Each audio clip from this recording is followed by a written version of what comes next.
Outra observação muito interessante sobre esta geração é que há referências sobre isso em várias passagens. Vamos dar uma conferida em algumas. Mateus 11, 16 a 19. Procure aí em sua Bíblia. Mas a quem hei de comparar esta geração? Lucas 11, 29. Esta é geração perversa.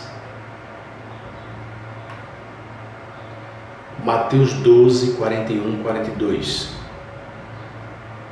Os ninivitas se levantarão no juízo com esta geração e a condenarão. Com esta geração. E esta geração se repete também no verso 42 de Mateus 12. Mateus 17, 17. Ó geração incrédula e perversa, até quando estarei convosco? Jesus dizendo, aquela geração. Marcos 8, 38 diz, porque qualquer que nesta geração adúltera e pecadora, ele chamou aquela geração de adúltera e pecadora. Há também referências em Mateus 1,17, Marcos 8,12, Marcos 8,38, Marcos 9,19, Marcos 13,30, Lucas 1,48, Lucas 1,50, Lucas 7,31, Lucas 9,41, Lucas 11,29, Lucas 11:30, 31, 32, 50, 51, Lucas 16:8, Lucas 17:25 e Lucas 21:32. Estes textos são indicadores do tempo. Gravem isso. Nós estamos caminhando passo a passo. São indicadores do tempo da vinda de Jesus durante a vida daqueles que ainda estavam vivos. Vamos dar uma conferida. Mateus 16, 27 e 28 diz que o Filho do Homem há de vir na glória de seu Pai com os seus anjos, então retribuirá a cada um conforme as suas obras. E aqui um destaque. Em verdade vos digo que alguns há dos que aqui se encontram, que de maneira nenhuma passarão pela morte, até que vejam vir o Filho do Homem no seu reino. Mateus 26, 63 e 64. Jesus, porém, guardou silêncio, e o sumo sacerdote disse, eu te conjuro pelo Deus vivo que nos diga se tu és o Cristo, o Filho de Deus. Respondeu-lhe Jesus, tu o disseste, entretanto eu vos declaro que, desde agora, vereis o Filho do Homem assentado à direita do Todo-Poderoso e vindo sobre as nuvens do céu. Mateus 10, de 22 a 23, localizem principalmente essa referência. Não acabareis de percorrer as cidades de Israel até que venha o Filho do Homem. Mateus 23, 36, localizem esta partícula, esta geração. Mateus 24, 30 vai falar sobre o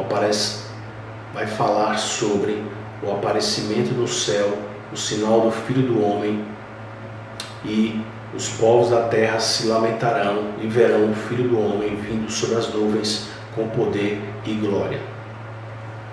Geralmente, essas passagens são rapidamente interpretadas como a segunda vinda de Cristo. E o exame que vamos fazer é se realmente isso pertence à segunda volta de Cristo, ou se existe outro tipo de volta, ou outro entendimento sobre sua vinda. E aqui desde já eu quero adiantar que muitas vezes quando a Bíblia se refere à vinda do Senhor, a vinda muitas vezes pode ser em juízo. Gravem isso, isso é muito importante. Uma observação em Mateus 24:30 é que muitas versões colocam todos os povos da terra. E a melhor tradução do grego é para tribos da terra, e não povos, e sim tribos da terra. Esse tribos da terra fará toda uma diferença no sistema escatológico, no sistema de interpretação da escatologia, uma ferramenta de escatologia, para que a gente entenda o que significa esta referência, tribos da terra. E aqui desde já, fazendo também já um adiantamento de estudos, que tribos da terra também é encontrado como uma referência de terra de Israel, e não o mundo inteiro, não o planeta inteiro. Isso é fonte de pesquisa e de estudo. A raiz da palavra e suas aplicações no Antigo Testamento e também no Novo Testamento. Ainda sobre a audiência primária e proximidade dos eventos, o fator tempo, nós temos em Mateus 24:33 a 34, dizendo o seguinte: assim também vocês, quando vides todas essas coisas, saber que está próximo às portas. Em verdade vos digo que não passará esta geração sem que tudo isso aconteça. Há uma referência de audiência primária, vós e esta geração, em Mateus 24:33, 34. Ainda sobre referências sobre a proximidade da volta de Cristo, ou da vinda de Cristo, se essa vinda era em termos físicos, como do mesmo modo como ele subiu, como na teologia nós chamamos de ascensão, se ele vem do mesmo modo que ele ascendeu aos céus. Nós temos algumas referências. Isso, se a gente fizer um cálculo rápido, essas passagens têm quase 2000 anos. Filipenses 4, verso 4 a 5, e no final do versículo, em Filipenses, vai dizer: perto está o Senhor, perto está o Senhor. Isso há 2000 anos. Hebreus 10:25, não deixemos de congregar-nos como é de costume de alguns, façamos as demonstrações, e tanto mais quanto vedes que o dia se aproxima. Os cristãos hebreus, eles podiam ver no horizonte o dia da vinda em juízo se aproximar. Esta é uma afirmação preterista. Os hebreus, eles já podiam perceber, através daquela perseguição, através dos sinais, através de tudo aquilo que Jesus falou em Mateus 24 e também em outros textos, que a sua vinda em juízo se aproximava.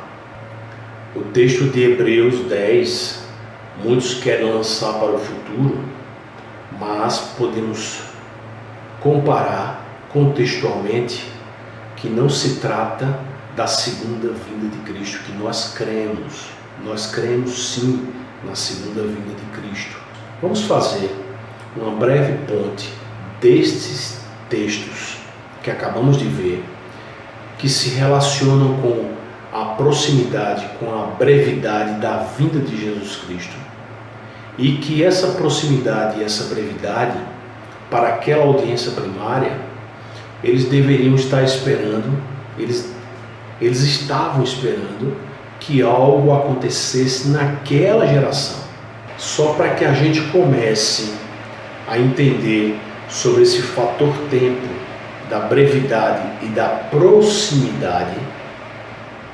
Nós temos várias referências em Apocalipse. Somente em Apocalipse nós temos uma lista de referência que, se você quiser fazer uma consulta, você vai começar a ligar os pontos e ver que aquele texto foi escrito para uma audiência primária e eles estavam falando para aquela audiência e não para o futuro. Apocalipse 1:1. As coisas que brevemente devem acontecer. Apocalipse 1:3. O tempo está próximo. Apocalipse 2:16. Em breve virei a ti. Apocalipse 3:11. Eis que venho sem demora. Apocalipse 11:14. O terceiro ai cedo virá. Apocalipse 6:11. Ainda um pouco de tempo. Apocalipse 10:6. Não haveria mais demora. Apocalipse 12:12. Já tem pouco tempo. Apocalipse 22:6. As coisas que em breve hão de acontecer. Apocalipse 22:7. Eis que venho sem demora. Apocalipse 22:10. O tempo está próximo. Apocalipse 22:12. E eis que venho sem demora. Apocalipse 22:20. Certamente venho sem demora. Vocês começam a perceber que as frases próximo, em breve, à mão, vocês começam a perceber qual o significado disso? Se o significado está para 2.000 anos à frente ou 3.000 anos à frente, ou o significado estava para aquela audiência primária? Fazendo uma análise somente textual e contextual, nós podemos afirmar que os textos estavam falando sobre eventos que estavam perto. Há várias passagens que provam esse ponto. Por exemplo, Mateus 26:18. E ele disse: e da cidade a um certo homem diz ele: o mestre diz, o meu tempo está próximo. Mateus 26:45 e 46, versículos 45 e versículos 46. Destaque para: é chegada a hora. Lucas 21:20. Lucas 21:20 é um dos textos mais reveladores de todo esse contexto, de todo esse estudo. Porque ele vai dizer: quando virdes Jerusalém sitiada de exércitos, sabei que está próxima a sua devastação. A proximidade do evento e o evento, a destruição, o sítio, o exército romano cercando Jerusalém, a destruição de Jerusalém no ano 70 DC e a destruição do templo. Aqui uma observação textual do e-book, das provas históricas do cumprimento de Mateus 24. Esses versículos que acabamos de observar não são apenas meras retóricas, tipo, em breve daqui a 1.000 anos, em breve daqui a 10.000 anos, em breve daqui a 1 milhão de anos. Nós temos referências históricas que Pedro foi crucificado antes do ano 70, que João ainda estava vivo no ano 70. O historiador da igreja, Eusébio, escreveu em seu livro História Eclesiástica, parte 3, pode ser apropriado mencionar também aqueles eventos, a destruição de Jerusalém, que exibiram a graciosidade daquela providência que reteve sua destruição 40 anos depois do seu crime contra Cristo, durante o qual muitos dos apóstolos e discípulos, e Tiago, ele mesmo, o primeiro bispo ali, aquele que é chamado irmão do Senhor, ainda estava vivo e morando em Jerusalém, permaneceu como o baluarte mais seguro do lugar. Esta é uma referência histórica sobre a destruição de Jerusalém, que aconteceu aproximadamente 40 anos após a crucificação do nosso Senhor Jesus Cristo.